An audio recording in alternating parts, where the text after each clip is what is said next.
เ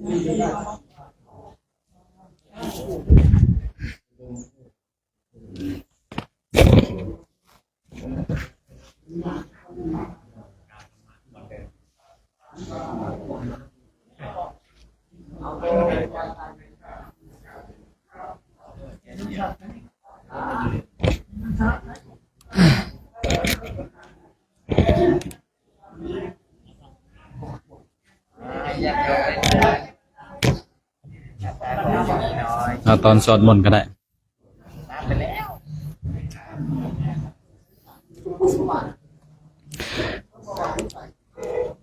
หนีอะไรก็หนีไปวิ่งให้เร็วเข้าไวอาจจะหนีพ้นแต่หนีกรรมอันเกิดจากการกระทำของตนต่อให้หนีจนสุดขอบฟ้าก็หนีไม่พ้นอยู่ดีสุขสวัสดีช่วงสายๆเนาะวันนี้อีกวันหนึ่งที่มาประจบครบรอบอีกวันหนึ่งที่เราจะได้ทำภารกิจของเราที่จะจาริกไปอีกโอ้ยเนาะก่อนอื่นก็ขออนุญาตนะครับมีพระรูปไหนบ้างครับที่ว่าโทรศัพท์เสียรูปไหนบ้างที่ว่าจะเอาฝากผมไปซ่อมอะครับพอดีวันนี้ผมจะนำเครื่องหนึ่งไปซ่อมเขาจะได้ไปทีเดียวเลยมีรูปนี้รูปหนึ่งละผมรู้ละแล้วก็มีใครอีกรู้สึกว่ามันจะมีอีกรูปอื่นด้วยครับที่ว่าหน้าจอแตกอะครับแล้วก็ของหลวงตากือด้วยเนาะที่ว่าตกน้ำเนาะถ้ายังไงแล้วหาจังหวะนะจังหวะดีๆเอามาที่ผมเนาะผมจะได้ไปส่งที่ช่างเขานะครับวันนี้ครับขอบคุณครับฝากซื้อเครื่องใหม่เดี๋ยวส่งตัวแทนไปรับนามปนะครับก่อนที่เราจะทำวัดกับพระไหว้พระสวดมนต์ก่อนออกเดินทางที่รถ6 ล้อที่รถน้ำครับไปส่งตัวแทนรับนามปนะ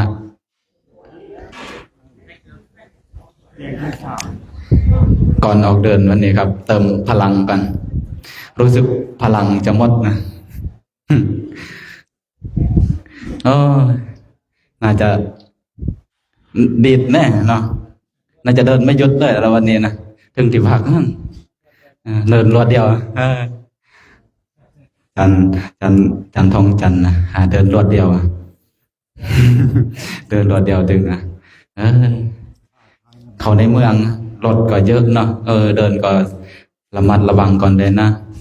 มีสติกันรถเยอะบางทีถนนก็แคบสติเดินกันชิดขอบถนนนะรถค่อนข้างจะเยอะ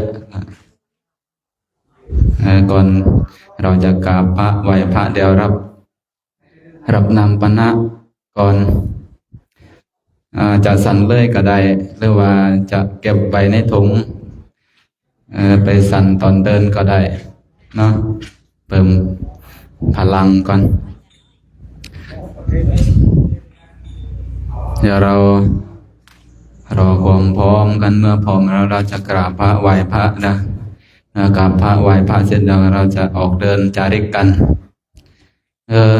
ดีนะที่เรามาอยู่ร่วมกันนะเป็นบุญเป็นกุศลเรารักษาความสมานสามัคคีกันหาโอกาสยากครับพ่อแม่ครูบาอาจารย์ที่เราจะมาอยู่ด้วยกันอย่างนี้เนาะหาโอกาสยากที่ยากนะบางทีผมมานึกถึงย้อนขึ้นหลังเก่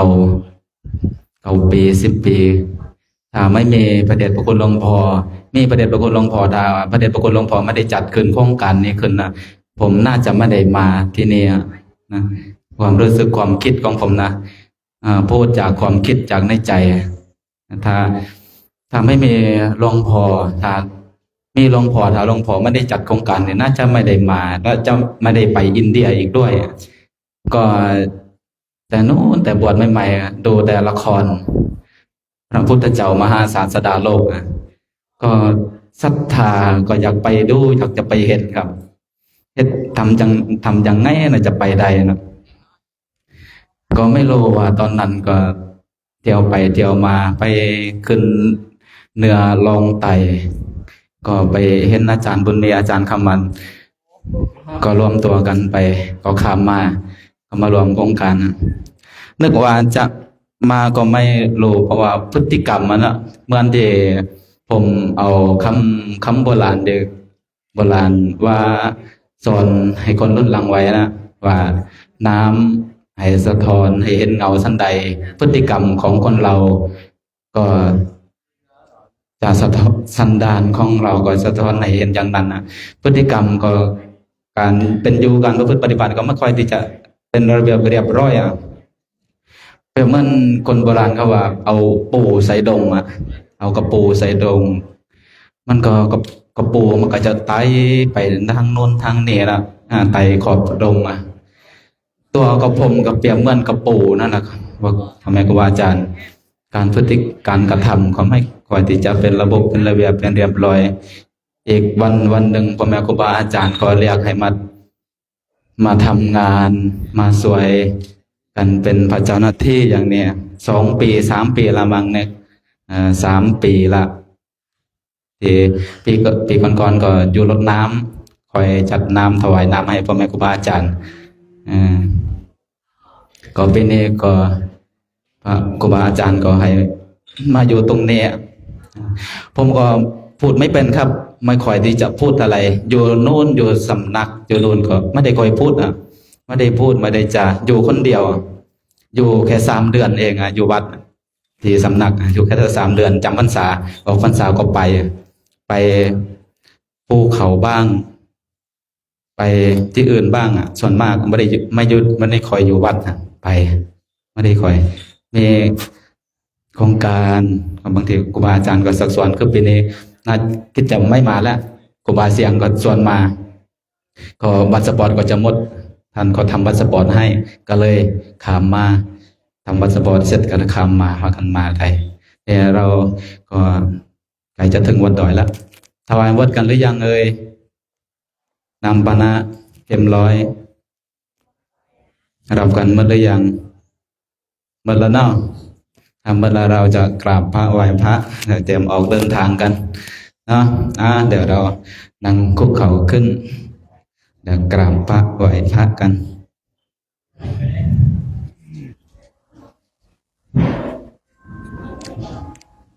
นั่งคุกเข่าขึ้นประนมมือเดี๋ยวเรากราบพระรัตนตรัยกันเมื่อดังพร้อมกันแล้วกราบ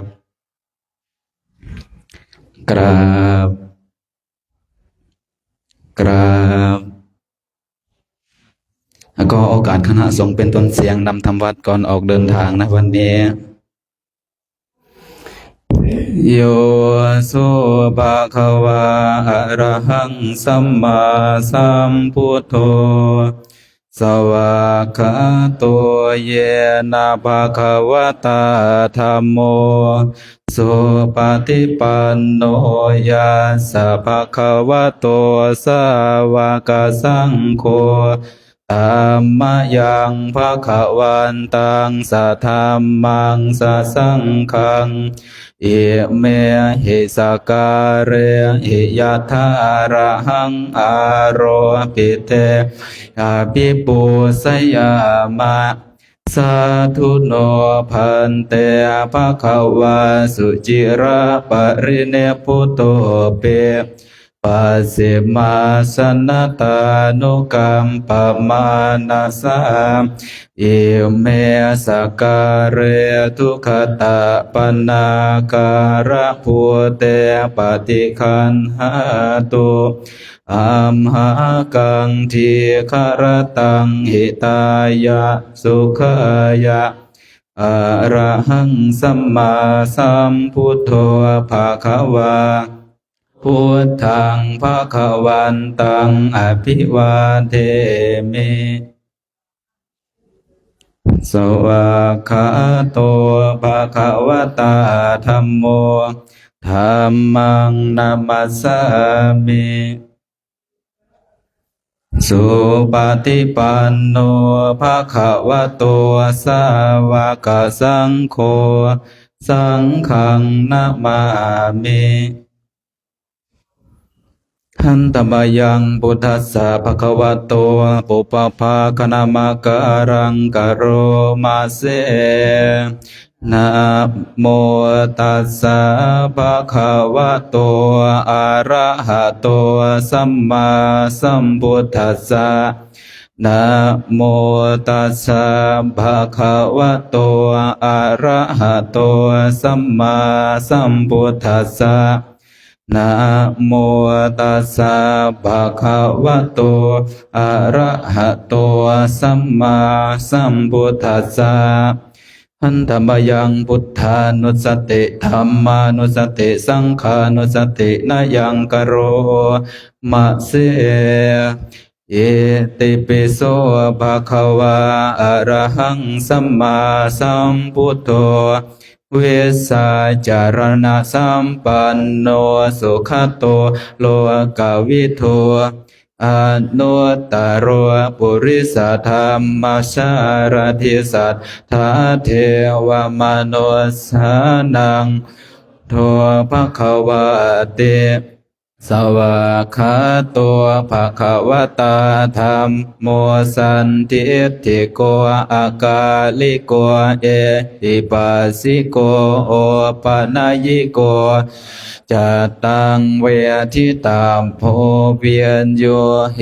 ติสุปฏิปันโนภควโตสาวกโคโอสุปฏิปันโนภควโตสาวกสังโฆยาปฏิปันโนภควโตสาวกสังโฆจิปฏิปันโนภควโตสาวกสังโฆยะเทียทังจัตตาริปุริสายุคานิอัตถาปุริสาปุคคลาเอสะภควโตสาวกสังโฆอาหุเนยโยปาหุเนยโยทากิเนยโยอันสะเลการณิโยอนุตตรังปุญญเขตังโลกัสสติยมหากรุณิโกนาโถหิตายะสัพพปานังปุเรตวาปารเมสัพพาปัตโตสัมโพธิมุตตมังเอเตนะสัจจวัสเสนะโหตุเตสยมังขลังสยันโตโพธิยาโมเลสกายานังนันทิวันเอวังตวังวิสยโยโหหิสยันสุสยมังคะเลอปาราสิตาปันลังเกสีเสปัทวิโปคะเรอภิเสเกสัพพพุทธานังอาคาปัตโตปะโมทาติสุนักขตังสุมังลังสุปะภาตังสุโหติตังสุขโนสุโมโหโต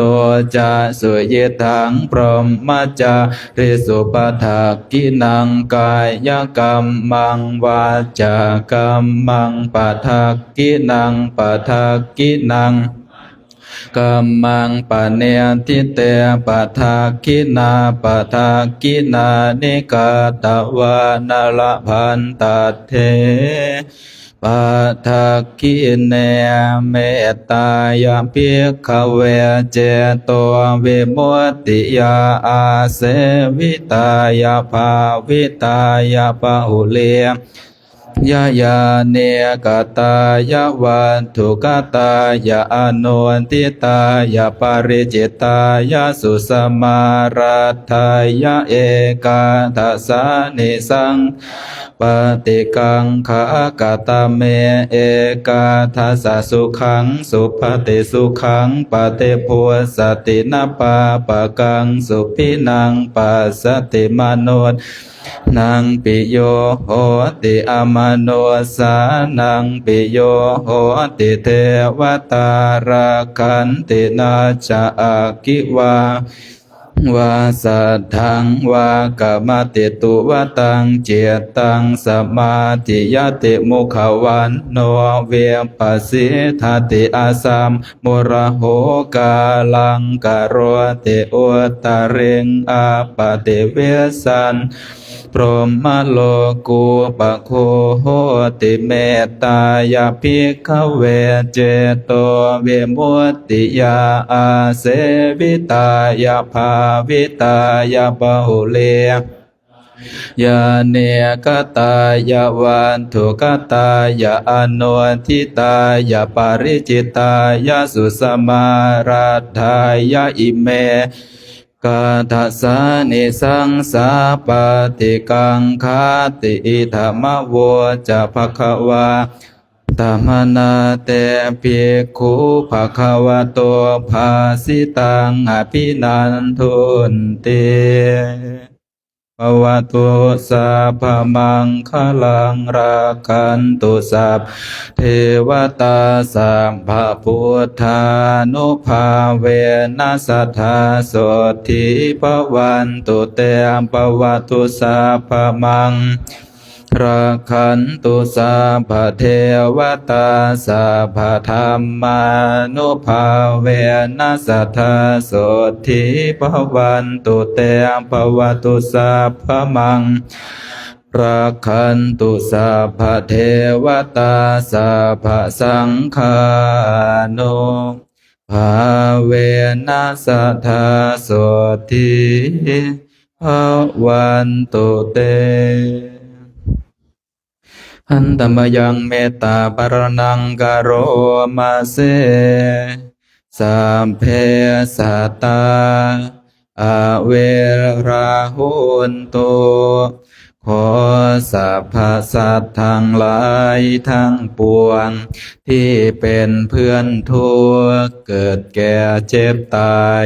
ด้วยกันทั้งหมดทั้งสิ้นจงเป็นสุขเถิดอย่าได้มีเวรต่อกันและกันเลยอัปพยาปัชชาหุนตัวจงเป็นสุขเถิดอย่าได้พยาบาทเบียดเบียนซึ่งกันและกันเลยอานิคาหุนตัวจงเป็นสุขเถิดอย่าได้มีความทุกข์กายทุกข์ใจเลยสุขีอัตตานังปริหารันตัวจงมีแต่ความสุขกายสุขใจรักษาตน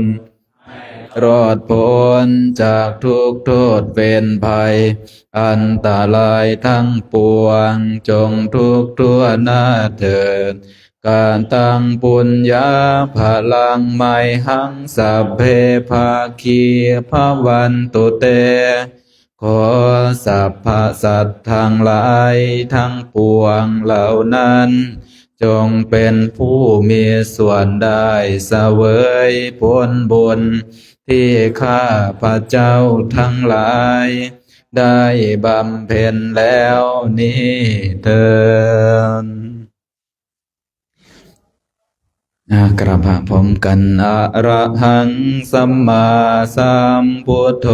ภควาพุทธังภควันตังอภิวาเทมิสวากขาโตภควตาธัมโมธัมมังนามัสสามิสุปฏิปันโนภควโตสาวกสังโฆสังฆังนามา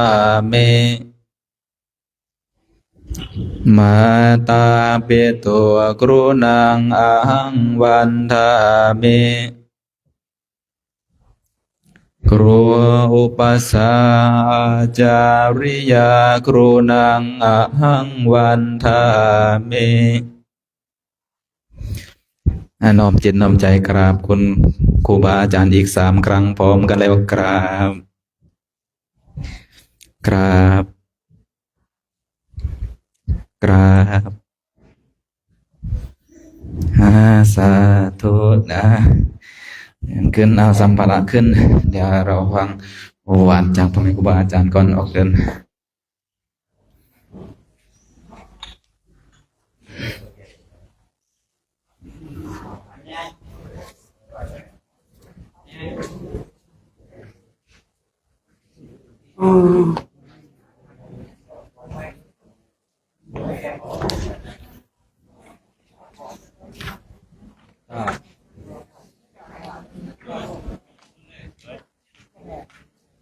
ของใครแล้วเนี่ยม้วนดึงเสือก่อนดึงเสือ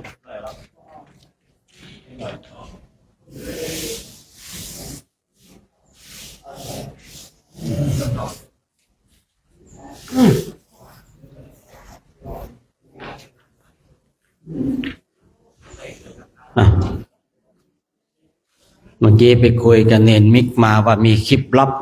ถ้าไม่ให้เผยแพร่ต้องเสียมา500อย่างนั้นนะตอนนี้เราให้เนนมิกตัดสินใจอยู่นะตอนนี้ผมมีคลิปลับของเนนมิกนะลับเฉพาะถ้าเผยแพร่ออกไปนี่โอ้โหนะเลยต้องบอกว่าต้องเสียค่าปิดปากนะค่าลบคลิป500 บาทมานะไม่รู้จะตกลงหรือเปล่าก็ไม่รู้นะเนี่ยทำอะไรห้ามให้เขามีเห็นคลิปลับนะแต่เห็นคลิปลับเลยยุ่งเลยนะของใครไม่รู้นี่ผ้านี่ของใครไม่รู้เนี่ยนะพี่เต้พี่เต้มาพี่เต้เดี๋ยวพี่สุขจินดาเขากำลังหาเพื่อนอยู่นะเนี่ยของใครแล้วเนี่ยของเจ้าอ้าวสุขจินดาเขากำลังหาเพื่อนอยู่ไม่รู้สิมันมีขาจะเดินมาหาผมมั่งนะเอาสาธุไม่ได้หรอกนะรุ่นนี้พลาดกันไม่ได้หรอกครับผมจ้องว่าเฮ้ยของใครตกวะเฮ้ยเก็บมาส่งเลยดีกว่าอะไรไม่ใช่เก็บไปให้นะเก็บมาส่งครับผมรุ่นนี้เขาแบบรุ่นอะไรรุ่นต้องแบบเห็นเพื่อนสร้างบารมีแล้วดีใจนะ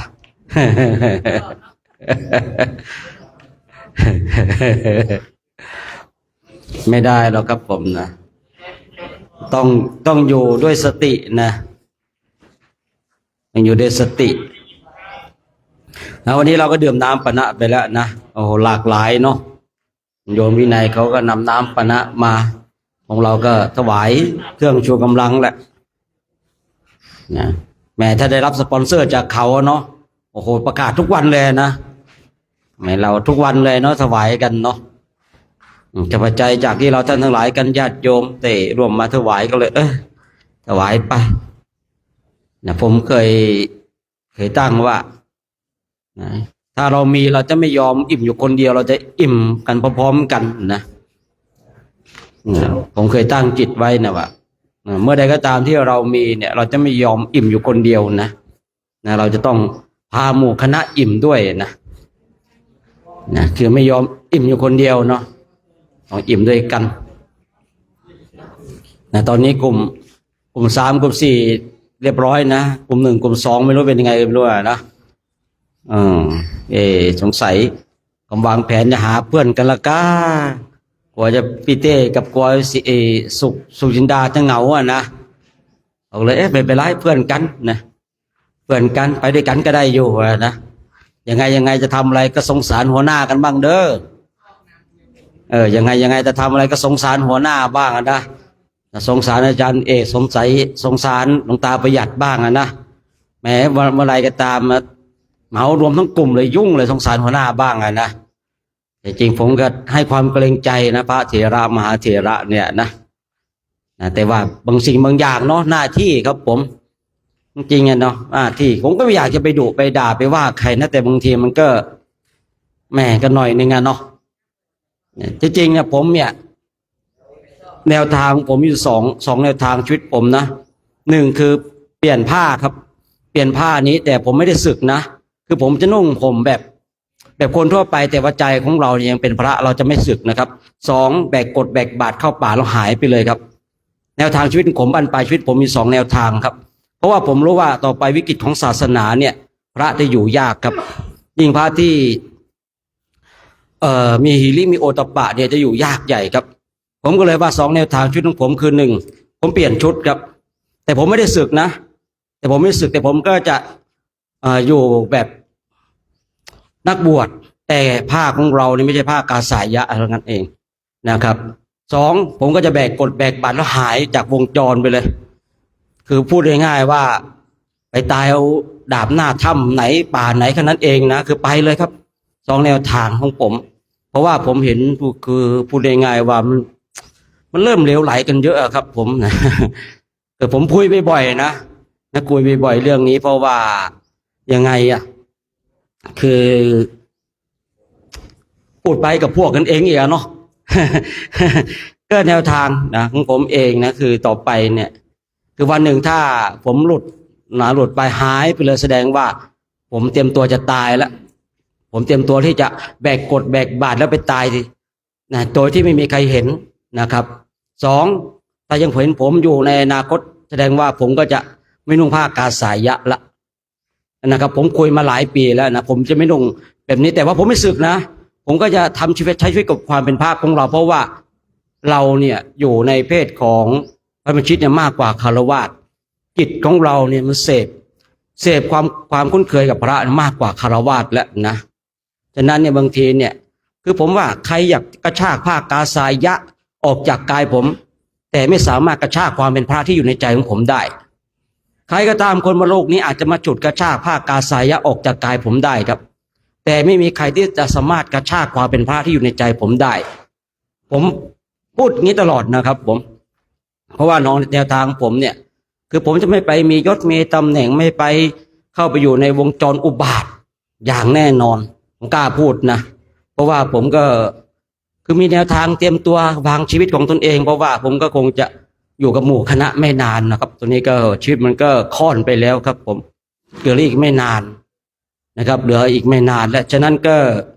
ให้เราตั้งในความไม่ประมาทในชีวิตของเรานะเราเนี่ยต้องทำใจของให้เป็นพระให้ได้นะเราอย่าให้คนทั้งหลายมายกย่องเราเฉพาะความเป็นพระที่ภายนอกเราต้องให้คนทั้งหลายยกย่องเราที่พระที่อยู่ในใจของเราครับเมื่อใดก็ตามที่ความเป็นพระอยู่ในใจของเรานะครับเราจะอาจหาญเราจะแก้วกล้านะครับฉะนั้นเนี่ยเราท่านทั้งหลายก็มาฝึกฝนมาอบรมกันนะอย่าประมาทนะที่ผมเกี่ยวเข็นที่พยายามหลายๆอย่างคือผมอยากจะให้พระเนี่ยได้รู้หลักและมีหลักในการปฏิบัติเพื่อที่จะนำตัวเองให้ออกจากวัฏสงสารคือกองทุกข์เอาล่ะวันนี้ก็ขออนุโมทนาสาธุการกับเราท่านทั้งหลายที่ได้มาร่วมนะเป็นเพื่อนอุดมการณ์เดียวกันร่วมฟันฝ่าอุปสรรคนะวันนี้เองผมก็ขออำนวยอวยพรให้ท่านทั้งหลายถึงจุดหมายปลายทางโดยสวัสดิภาพทุกคนทุกท่านด้วยเถิดสาธุวันนี้กลุ่มไหนกลุ่มหนึ่งกลุ่มหนึ่งเนาะ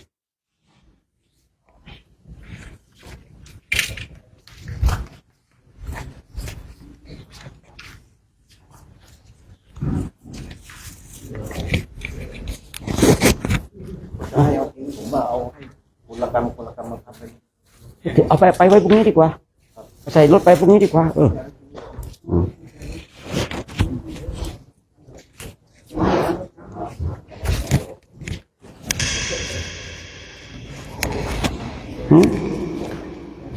ไปกลุ่มหนึ่งไปเจริญพรญาติโยมเนาะวันนี้เราก็จะได้ออกจาริกอีกวันหนึ่งการจาริกของเราก็ยังขับเคลื่อนต่อไปไปสู่จุดหมายปลายทางของเราที่เราได้ตั้งไว้เนาะคือการที่พระผู้ทรงได้ออกมาเช่นนี้เพื่อการฝึกตนฝึกฝนอบรมบ่มนิสัยของพระภิกษุสงฆ์ซึ่งเมื่อสักครู่นี้ถ้าใครได้ยินผู้พูดก็คือเป็นเช่นนั้นคือเพราะว่าคืออะไรหลายๆอย่างเนาะมันเสื่อมไปก็เลยเห็นวางแผนชีวิตของตนเองคือตอนนี้เราไปอยู่ในตรงนี้ก็ทำหน้าที่ตรงนี้ให้ดีก่อน พอวันหนึ่งแล้วก็วันใดวันหนึ่งหายไปก็คือ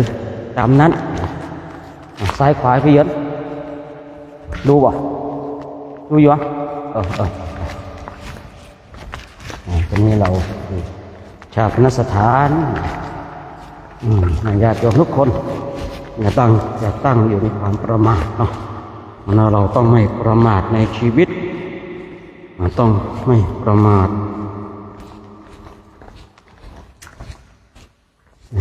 ไม่ประมาทในชีวิตต้องไม่ประมาทในเพศในวัยของเราเนาะวันนี้เดินสายนิดนึงเนาะก็ธรรมดาเช้าบ้างสายบ้างก็มันหาอะไรที่แน่นอนกดตายตัวไม่ได้นะมันหาอะไรที่แน่นอนกดตายตัวไม่ได้ถึงออกเดินสายออกสายบ้างออกเดินเช้าบ้างถึงเย็นบ้างไม่เย็นบ้างนี่แหละคือความเป็นจริงของ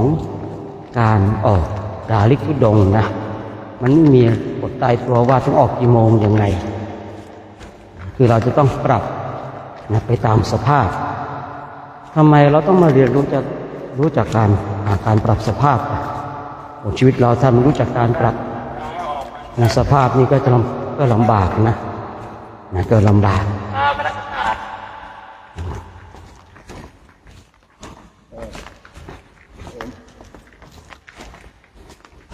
ชีวิตของเราต้องรู้จักการปรับปรับสภาพให้ดีปรับสภาพเพื่อที่จะต้องรองรับสถานการณ์หลายอย่างหลายอย่างคือเราลองดูเนาะในชีวิตของเราเนี่ยมันเปลี่ยนมันเจออะไรมากมายเจออะไรตั้งมากมาย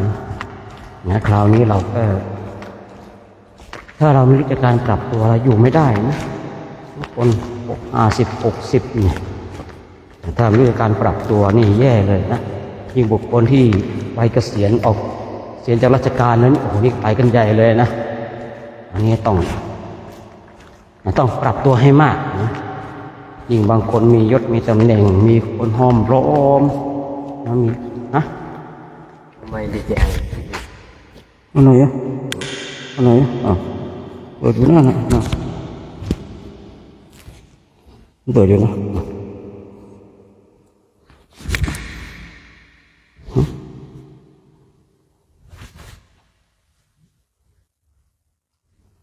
โอเคยังไงเปิดยังแล้วเปิดแล้วก็คอยดูนะ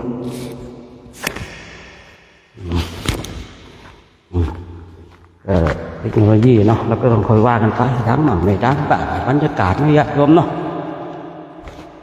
นี่ย้อนกลับมาว่าการที่เราต้องมารู้จักการปรับตัวนะปรับตัวถ้าเราไม่รู้จักการปรับตัวนี่ก็ลำบากยิ่งที่บุคคลที่มียศมีตำแหน่งแล้วเนี่ยเกษียณแล้วก่อนหน้าเคยมีคนห้อมล้อมอกเอาใจทำผิดก็ว่าถูกเนี่ยนะทำถูกนิดหน่อยก็ชมยกยอปอปั้นพอมาเป็นบุคคลที่ไม่มีงานทำแล้วบอกว่าเขาออกเกษียณแล้วเนี่ยคนทั้งหลายก็หายไปกันหมดเลยคนทั้งหลายก็หายไปกันหมดเลยคนทั้งหลายคอยห้อมล้อมหายหมดนี่ความเหงาก็เกิดขึ้นความเหงาเกิดขึ้นก็เลยทำให้เป็นโรคซึมเศร้าทำไมคนแก่ถึงเป็นโรคซึมเศร้าเพราะว่าไม่รู้จักการปรับตัวทำไมบุคคลที่รับราชการแล้วเกษียณออกมาจึงเป็นโรคซึมเศร้าเพราะว่าคือไม่รู้จักการปรับตัวนั่นเองนะการปรับตัวเป็นสิ่งที่สำคัญอย่างผู้พูดเองเนี่ยนำพาพระมาจาริกแบบนี้นายโยมเขาพระท่านก็จะได้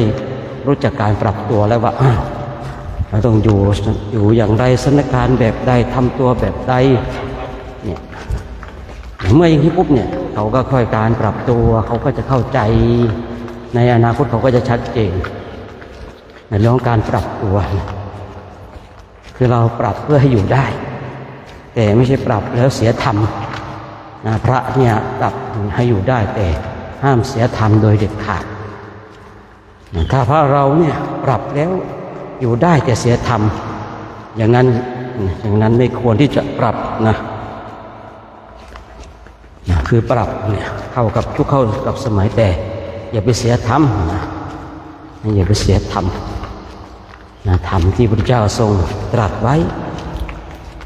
เป็นสิ่งที่ประเสริฐเราต้องเคารพเราต้องบูชาเนาะพระพุทธเจ้าของเราในคราวที่พระองค์ได้ตรัสรู้ตรัสสัมมาสัมพุทธญาณพระองค์ทรงหาว่าพระองค์จะเคารพใครดีพระองค์จะเคารพใครดีไปทางไหนแล้วก็ไม่มีใครที่พระองค์จะเคารพเลยพระองค์เลยเคารพพระธรรมที่พระองค์ทรงได้รู้พระองค์ทรงตรัสว่าบุคคลใดอยู่แล้วไม่มีผู้ที่เคารพบุคคลนั้นอยู่ยากอยู่ลำบากพระองค์ก็เลยเอาพระธรรมที่พระองค์ทรงแสดงเนี่ยที่พระองค์รู้เนี่ยเป็นประธานเป็นสิ่งที่องค์ให้ความเคารพนะส่วนเราท่านทั้งหลายก็อะไรมีพระพุทธมีพระธรรมมีพระสงฆ์มีครูบาอาจารย์มีเล่าเยอะเหลือเกินนะเนาะเหลือเกินที่เราจะหามาเคารพมากราบมาไหว้มาสักการะมาบูชานะ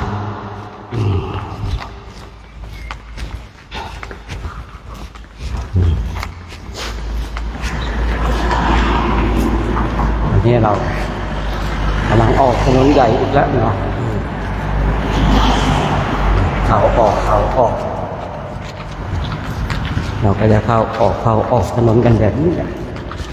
ตอน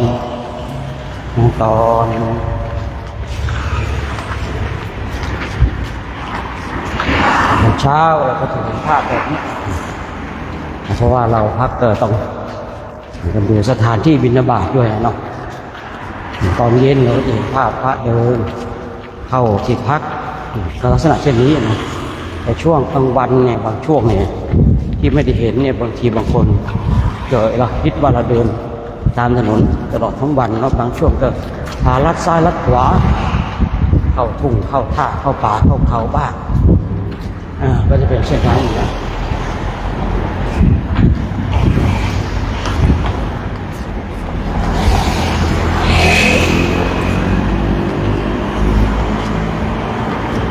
เมื่อวานตอนเดินเข้านี่ไม่เลยไลฟ์สดเพราะว่าคือพูดง่ายๆเมื่อวานไลฟ์มาราธอน14 ชั่วโมงแล้วเนาะตั้งแต่ออกเดินจนถึงวัดพระแก้วเนาะก็เลยแบบนั้นก็เลยหมดแล้วไม่เพียงพอต่อการไลฟ์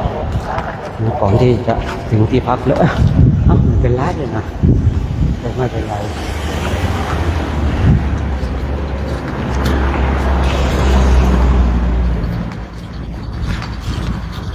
บางคนบางท่านก็พระเนี่ยมาเดินทุดงกันแบบนี้เดินด้วยเนื้ออะไรยังไงนะตอนนี้คณะพระสงฆ์จากทั้งประเทศไทยและทางสปป.ลาวได้เข้ามาร่วมโครงการจาริกธรรมตามระบาดพระศาสดาวัดดอยเทพนิมิตรนำโดยพระเดชพระคุณหลวงพ่อพระครูธีรธรรมปราโมทย์เนาะซึ่งเป็นประธานในโครงการเนี้ยผมก็ได้มีความดำริที่จะนำพาพระไปจาริกกระโดดที่ประเทศอินเดียเนปาลก็เลยเปิดโครงการนี้มาปีนี้จะเป็นปีที่12แล้วเงินแต่ละปีก็มีพระมากบ้างน้อยบ้างเนาะทางประเทศไทยทางสปป.ลาวก็มาร่วมสร้างบารมีกันซึ่งเราก็จะไปจาริกที่ประเทศอินเดียเนี่ยประมาณเดือนกุมภาเนาะประมาณเดือนกุมภาประมาณ50 กว่าวันนะที่เราจะต้องไปเดินที่นู่นที่เราจะไปจาริกที่นู่น50 กว่าวันดังนั้นเนี่ยแอปต่อไม่สามารถจะไล่ได้ด้วยญาติโยมเลิกนะบางคนบางท่านนี่ก็ชมทางแอปต่อนี่ก็พอ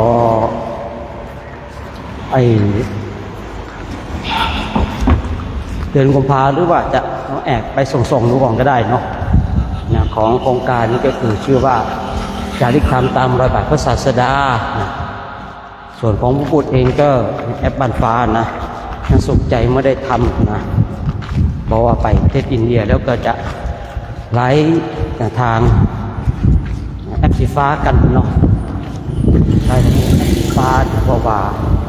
อย่างตอนี่มันได้ไม่ได้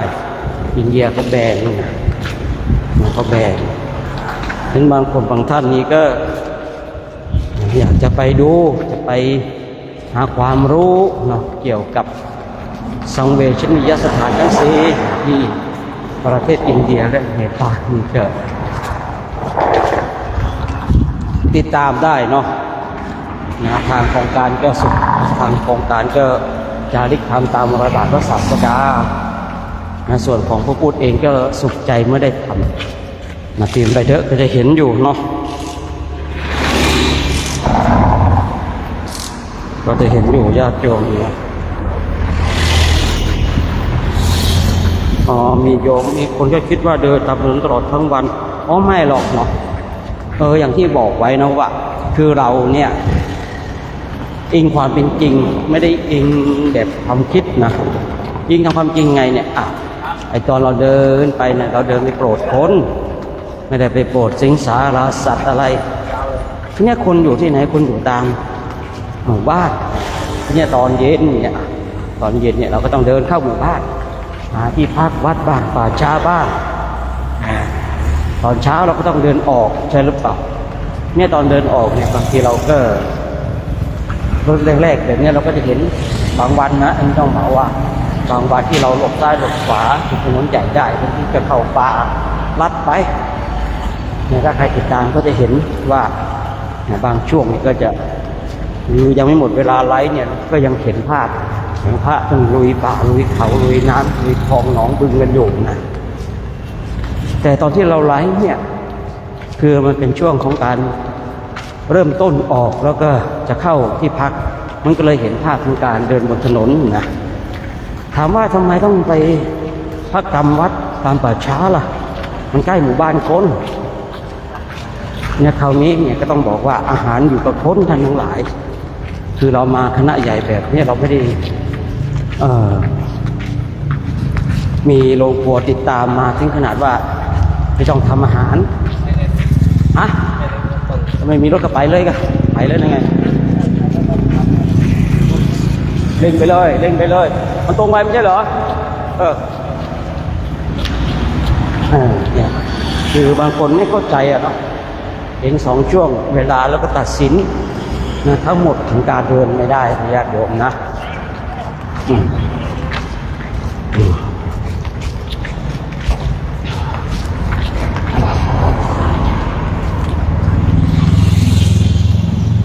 เราออกมาปฏิบัติตามความเป็นจริงนะไม่ใช่อิงความคิดอิงความเป็นจริงเลยนะความเป็นจริงที่ว่าเราต้องบิณฑบาตฉันนะเราจะต้องเดินไปตามพักต่างๆโปรดผู้คนใดอยากได้บุญนะคนใดอยากได้บุญเขาให้ได้บุญคนใดอยากได้ลาภก็ขอให้ได้ลาภนะเพราะว่าคือถ้าเราไปเดินในป่าในเขาหนึ่งเราไปเดินเพื่ออะไรอย่างสมมติว่าไปเดินในป่าในเขาไม่มีบ้านคนเดินเพื่ออะไรไปสงเคราะห์ช้างเสือหมีหมาในหมีกองกอยต้องสงเคราะห์คนก่อน2ไปเดินในป่าแล้วเราจะฉันยังไงเนี่ยนี่คือ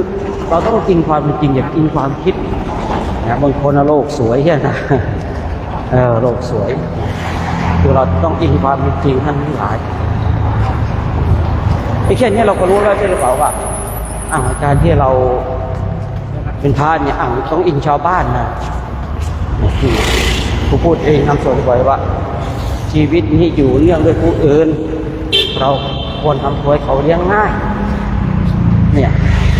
ชีวิตของเราจริงกับญาติโยมนี่เราไปบิณฑบาตต้นไม้ก็เป็นไม่ได้ดิ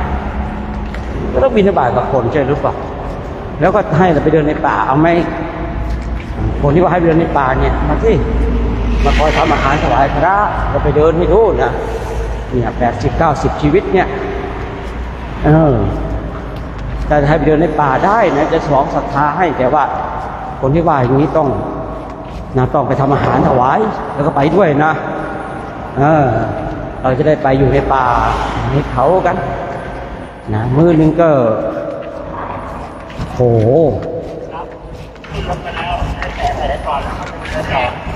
เฉพาะน้ำปานะนี่นะเฉพาะน้ำปานะนี่ก็หลายพันนะน้ำปานะเดียวหลายพันยังไม่รวมค่ากับข้าวนะ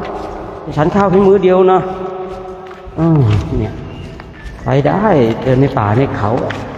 คนที่พูดให้ไปเดินในป่าในเขาต้องมาคอยอุปถากคอยถวายน้ำปานะถวายข้าวน้ำโภชนาอาหารนะจึงจะเป็นเรื่องที่ดีนะแต่ถ้าว่าแหมแต่จะออกความคิดนะหลังจากนั้นแล้วแต่เยอะก็ใช้ไม่ได้เชื่อเปล่าเราก็ต้องอิงความเป็นจริงอย่าไปอิงความคิดนะความเป็นจริงไงเราบวชมาเพื่อสงเคราะห์เนี่ยก็บวชมาเพื่อการฝึกฝนเนี่ยเราเดินไปไม่ได้เดินชมนกชมไม้ไม่ได้เดินเพื่อความเท่เก๋หรูผู้พูดเองก็ย้ำเตือนบอกว่าเดินมีสติมีสัมปชัญญะอย่าเดินทิ้งเดินกว้างอย่าไปเดินเหมือนกับคนทั่วไปที่เดินแล้วไม่ได้ประโยชน์เลยเราต้องเดินมีสติสัมปชัญญะจะได้บุญได้กุศลย้ำอยู่เป็นประจำนี่เราก็ได้โปรดญาติของเราคนที่เขาต้องการบุญเนี่ยนี่คือความเป็นจริงที่เราจะต้องเข้าใจเนาะ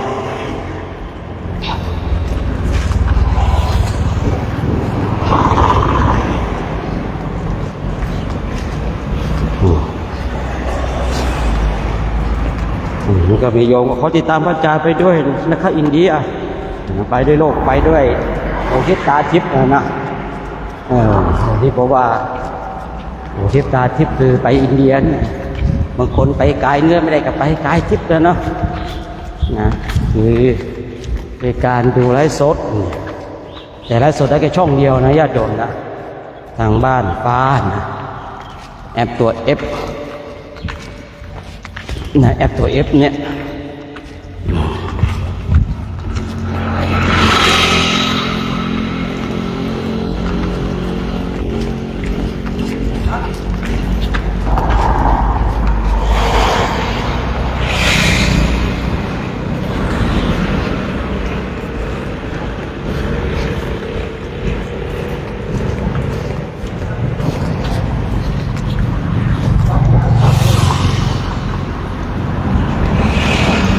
โยมว่าจะค้นหาไม่เจอ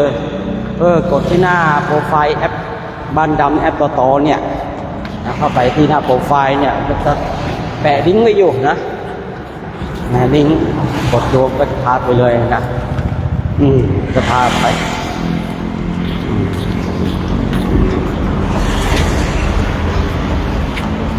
เดี๋ยววันนี้หาไม่เจอก่อนนะ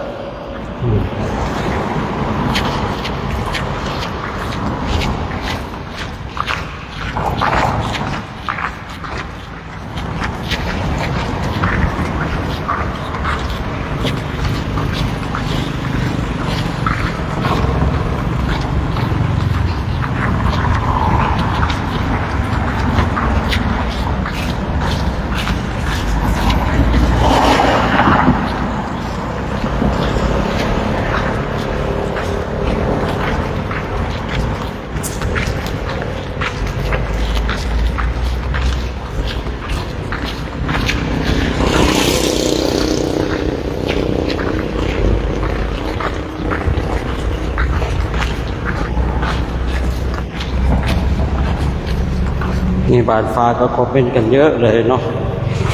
บ้านฟ้าก็คอมเมนต์กันเยอะเลยขมานุโมทนาบุญกันเนี่ยนะบ้านฟ้าก็คอมเมนต์กันเยอะนะทำมาดูหลายท่านเหมือนกันทั้ง2 แอปเนาะเกิดทั้ง4 ช่องทางนี่ก็น่าจะมีคนดูเยอะอยู่มันเมื่อคืนเราพักที่ป่าช้าป่าช้าเป็นเงินนี่ดีเยอะเลยก็ทำไว้มีน้ำมีไฟพักได้สบายได้สบาย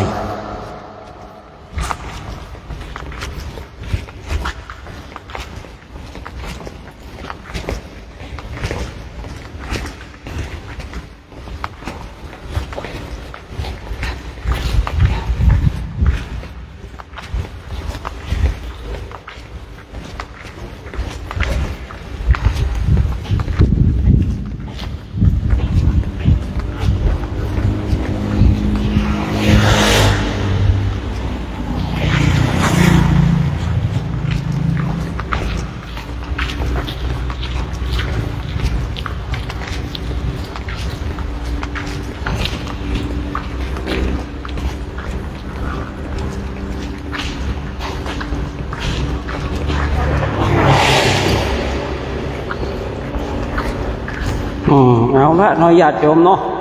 นี่ญาติโยมก็ตามมาส่งเพียงเท่านี้เนาะเดี๋ยวจะให้พาท่านไปดูพาไปดูทางนู้นนะเดี๋ยวธรรมชิตเขาจะต้องแวะไหว้น้ำปะนะอีกประมาณ2 โลนะจะไล่ถึงหรือเปล่า ไล่ไปจำพี่ฮักเลยก็ได้ อ๋อ ไม่เข้าเดียวครับ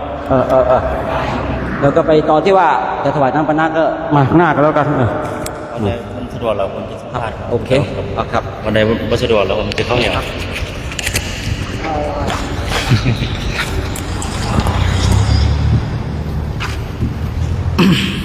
สาธุสาธุสุขีเจริญพรเนื้อญาติโยมมื้อนี้ก็เป็นอีกมื้อหนึงเนาะได้เห็นข่าพระเจ้าพระสงฆ์ได้เดินจริกธรรมตามรอยบาทพระศาสดาเนาะเมื่อวานนี่มันมีรถร้ายแน่เนาะก็เลยบ่ได้ไล่ตอนแรกเนาะสุดเส้นมื้อนี้ก็แล้วกันมื้อนี้ก็เช่นเก่าเช่นเคยญาติโยมไปบรรยากาศหลวงตานุ่นครับผม สู้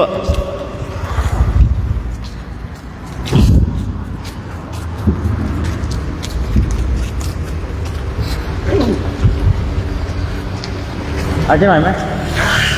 ฮะได้ก็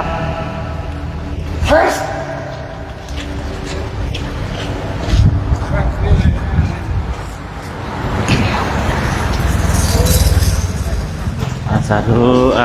กะระวังทางเนาะกันมีญาติโยมเนาะเพราะว่าเป็นก็ได้ทำบุญเนาะทำบุญนำพระเวทครูบาอาจารย์พาเจ้าหน้าที่เนาะนี่คือให้เจ้าหน้าที่เนาะไปรับเนาะทำบรรยากาศเด้อ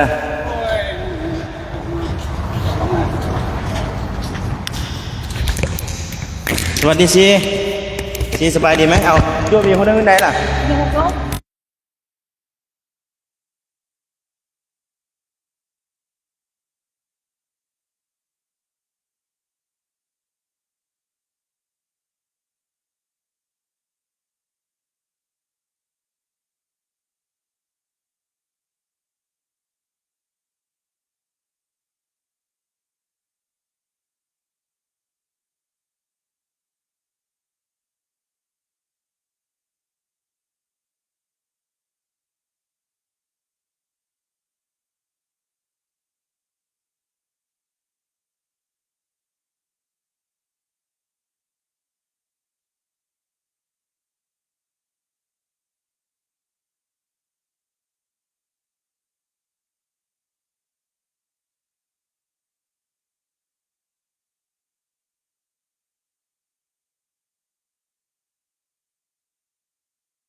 ขออภัยเด้อญาติโยมเด้อเมื่อกี้เนี่ยมันเสียงรถเนาะ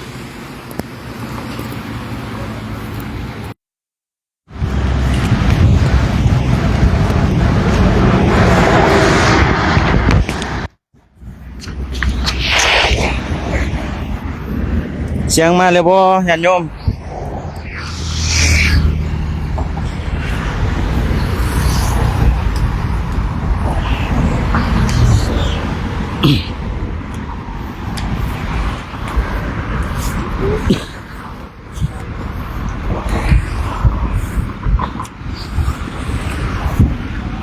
เสียงมาแล้วบ่เนาะ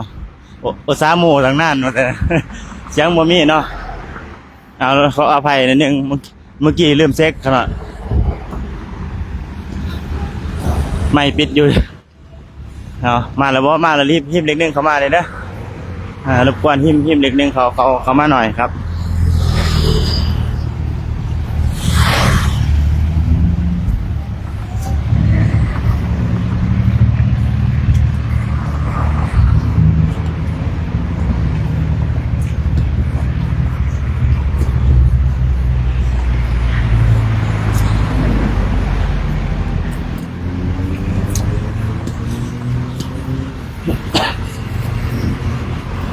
สาธุญาติโยมเนาะใช้เพื่อหาบรรยากาศไปเรื่อยๆเนาะญาติโยมพระใดเกิดมาเห็นคลิปนี้ก็ฝากกดไลค์กดแชร์กดติดตามไว้เนาะโครงการนี้จะไปสิ้นสุดอยู่ในป่านอินเดียเด้อ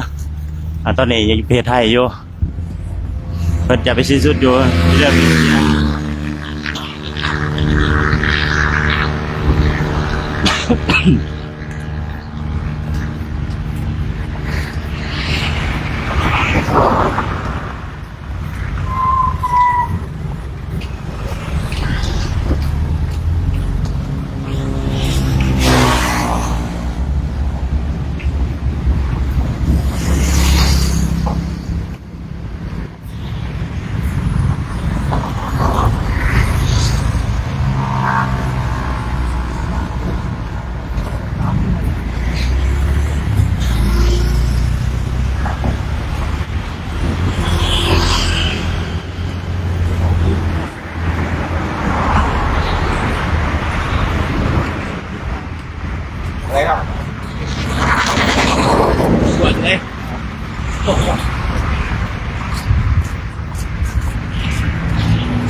มียังซื้อเนี่ยประจานดูอยู่เด้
เดินไว้ได้หน่อยเดินไว้หน่อย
อาจารย์โศกอยู่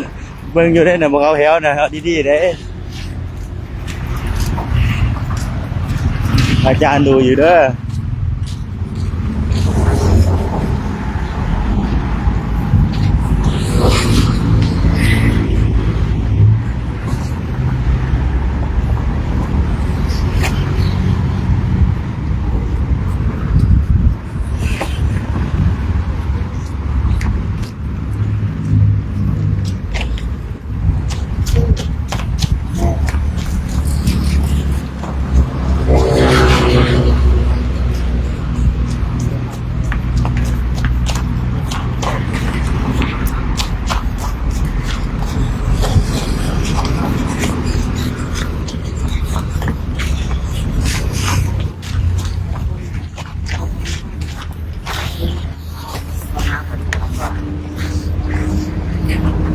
มาถึงวัดขัวแค่ตำบลบ้านดู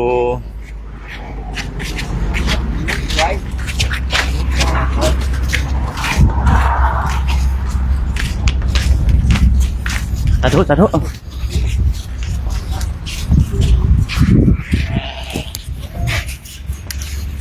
ขอความสงบความร่มเย็นความผาสุกทั้งปวงจงบังเกิดขึ้นขอความปรารถนาทั้งปวงจงสำเร็จทุกประการด้วยเถิดอภิวาทนาสีลิสันจังโพธาปัจจายิโนตาโรธรรมาวัฏันติอายุวันโนสุขังภะลังสาธุเนาะนั่งบนนี้เลยเนาะ วัดอะไรนะขอแก้ววัด วัดขอแค่จ้ะ ขอแค่ขอแค่ ขอแค่จ้ะไปทางขออนุญาตไปทางตะพุ่งค่ะเนาะ วัดขัวแค่เนาะ ขอแค่ค่ะ สาธุสาธุขออนุโมทนาญาตินำญาติโยมทางคณะวัดขัวแค่เนาะเพิ่นได้ถวายน้ำปนะให้แด่พระภิกษุสงฆ์พระเมฆครูอาจารย์โครงการจริยธรรมเนาะตอนนี้ก็จะได้พักผ่อนตอนสวยแล้วก็มีญาติโยมมาคอยต้อนรับน้ำปนะถวายน้ำปนะได้ญาติโยมเด้อนี่เด้อมาฮอดก็ได้กินน้ำปนะหอมเลยเนาะสาธุญาติโยมมีเสียงไหมครับ ตอนนี้มีเสียงไหมครับ ทางแอบฟ้ามีเสียงไหมครับ เมื่อกี้ขออภัยเดินอันทุนไม้มันรุดครับ แต่ตอนนี้ไม่ทราบว่ามาหรือยังครับก็ขออนุโมทนาบุญกุศลนำญาติโยมเนาะคณะวัดขวาแค่เนาะตำบลอะไรจำไม่ได้ตำบลอะไร วัดขวาแค่นี่อยู่ในเชียงรายนี่แหละเนาะห่างกันตมาก็ไม่จำเท่าไหร่เนาะขออนุโมทนาบุญเด้อทางญาติโยมเนาะเพิ่นได้จัดน้ำปนะไว้รอต้อนรับทางคณะภิกษุสงฆ์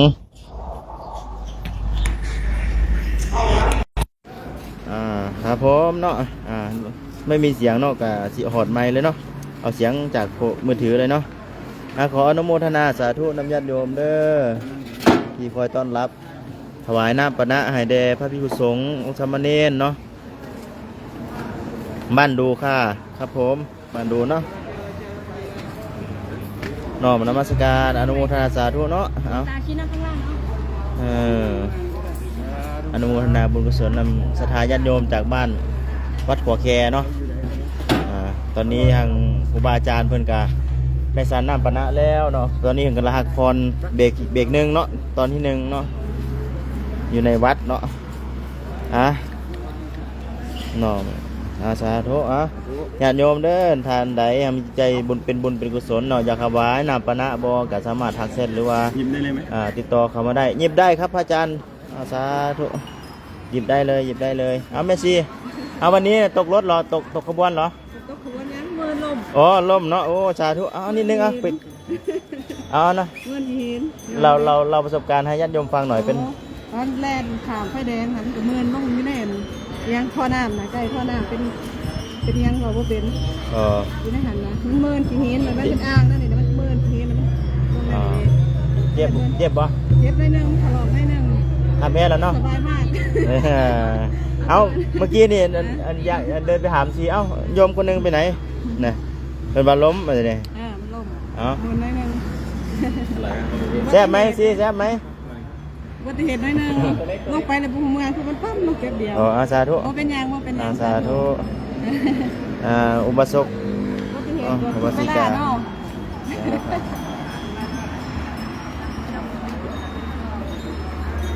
ะ เป็นไรเนี่ยตัวนี้บริไซได้ขนาดเบิ้ลซีเบิ้ล